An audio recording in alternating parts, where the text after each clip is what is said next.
ఆహా! మీరు ఈ ఫ్లైట్‌లోంచి బయటికెళ్తారు అంత బయటకొస్తే. వెల్కమ్ రియా. వెల్కమ్. యెస్. అందరికీ నమస్కారం. నా పేరు శివాని రాయ్. సుమా సుమా అన్నారా? యాంకర్ గీత కదా. బేసిక్గా నాలో ప్రేమికుడే కాదు, డైరెక్షన్ డిపార్ట్మెంట్ గాయ కూడా బయటకు వస్తాడు. కొద్దిగా ఈవిడికి ప్రాంప్టింగ్ అలవాటు, నార్త్ ఇండియన్ యాక్టర్ కదా. నా పేరు శివాని. నా పేరు శివాని. నేను ప్లే చేసిన క్యారెక్టర్ గురించి నేను ప్లే చేసిన క్యారెక్టర్ గురించి ఎలాగో థియేటర్లో చూస్తారు.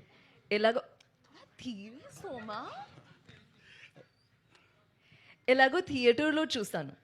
నేను ఇక్కడికి వచ్చింది నా ప్రమోషన్ కోసం. నేను చిన్నప్పటి నుంచి రితేష్ రాణా సినిమాలు చూస్తూ పెరిగాను.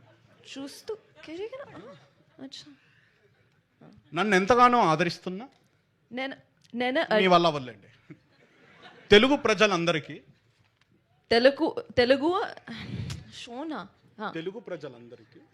తెలుగు ప్రజలు అందరికీ నా అభినందనలు. ఐ మీన్ మీ అభినందనలు. నీ అభినందనలు. యూ షుడ్ సే నా, ఐ విల్ సే నీ. ఓ ఓకే, నా అభినందనలు. ఆల్సో ప్రాంప్ట్ ఇస్తున్నాను నాకు చాలా ఇష్టం. Sure. Yes. No, definitely. Yes. I know exactly what you've written there, huh? So thank you. Rakhi అప్పుడు కనిపించమంటున్నారు ఆవిడ. Thank you. Thank you. Rakhi అప్పుడు కనిపించమంటున్నారు ఆవిడ మిమ్మల్ని. No. Thank you Riya. Thank you so much. Co pilot. పాత్రికేయ మిత్రులందరికీ, అలానే ఇక్కడ వచ్చిన సత్య ఫ్యాన్స్ అందరికీ నమస్కారం. సో జెట్లీ సినిమా ఫైనల్గా పూర్తయింది. ఇది పూర్తయినందుకు నాకు చాలా చాలా సంతోషంగా ఉంది. ఎందుకు సంతోషంగా ఉందంటే, ఫస్ట్ థింగ్, నాకు రితేష్ రాణా ఈ మూవీని 5 డేస్లో షూటింగ్ కంప్లీట్ చేసి ప్రొడక్షన్ ఫార్మాలిటీస్ కంప్లీట్ చేసుకున్నాడు. సో ఇంకో 10 డేస్లో షూటింగ్ కూడా, మూవీ కూడా రిలీజ్ అవబోతుంది. సో 5 months and 15 డేస్లో ఒక మూవీ స్టార్ట్ చేసి రిలీజ్కి తీసుకుని వచ్చినందుకు ఏ ప్రొడ్యూసర్కైనా దానికంటే ఎక్కువ ఏం కావాలి చెప్పండి. So I'm very happy about it, the speed at which he worked. And I would like to thank him and his team and also all the actors, Vennela Kishore గారు, సత్య, బికాస్ వాళ్ళు అంత బిజీ ఇంకా వేరే యాక్టర్స్ ఎవరు ఉండరు. ఎందుకంటే హీరోస్ డేట్స్ అనేది దొరుకుతాయి కానీ వాళ్ళ డేట్లు దొరకడం అంత ఈజీ కాదు. బట్ వాళ్ళు కోఆపరేట్ చేసి బాగా ఇచ్చినందుకు డేట్స్ ఇంత ఫాస్ట్గా కంప్లీట్ అయింది. సో ఈ మూవీ గురించి చెప్పాలంటే, దీనికి ఒక యూఎస్పీ ఉంది, అది నేను రివీల్ చేస్తాను మీకు. అంటే probably first time in the Telugu film industry అయి ఉండొచ్చు.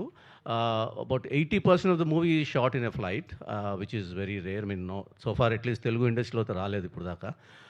సో ఆ 80% ఆఫ్ ద మూవీ ఫ్లైట్లో చేసి దాన్ని ఒక థ్రిల్స్, కామెడీ ఇవన్నీ ఎంజాయ్ చేయడానికి రితేష్ గారు తన యూజువల్ స్టైల్లో ఒక వ్యాకీ అండ్ క్వర్కీ కామెడీని అల్లారు. సో ఇనీషియల్గా యాక్చువల్గా ఇది ఒక థ్రిల్లర్ మూవీ కింద తీద్దాం అనుకున్నాము. బట్ ఇంటెన్స్ థ్రిల్లర్ ఒక స్టోరీ తయారు చేశాడు. దానికి ఒక పెద్ద హీరో అంటే బాగుంటుంది అనుకున్నాం, కానీ హీరోలు సెట్ కాలేదు, మాకు వర్కౌట్ కాలేదు. సో దాన్ని మళ్ళీ మార్చి ఆ కథని కొద్దిగా మార్చి దాన్ని ఒక కామెడీ థ్రిల్లర్ కింద చేశాడు. కామెడీ థ్రిల్లర్ అనేసరికి ఇంకా సో కామెడీ థ్రిల్లర్ అంటే ఇంకా ఫస్ట్ పేరు వచ్చేది ఇంకా రితేష్కి సత్య తప్ప వేరే వాళ్ళ పేరు రాదు. సత్యతో పాటు వెంటనే ఇమ్మీడియట్గా వెన్నెల కిషోర్ గారి పేరు కూడా వస్తుంది. సో వీళ్ళిద్దరిని సెట్ చేసుకొని డేట్స్ తీసుకోవడం జరిగింది. సో దాని తర్వాత ఇంకా it's all now history. Now the very soon you're going to see a very good movie and I can assure you that whatever you've seen in the teaser and trailer and glimpse and everything, you'll see everything in the movie and you'll have a very good time. The all kinds of generation, all Gen Z ne kaakunda andaru generation of people ki nache type of movie avutundi idi. So waiting for May 1st. So request all of you to watch the movie in the theaters on May 1st. Thank you. Thank you Cherry garu. Thank you so much.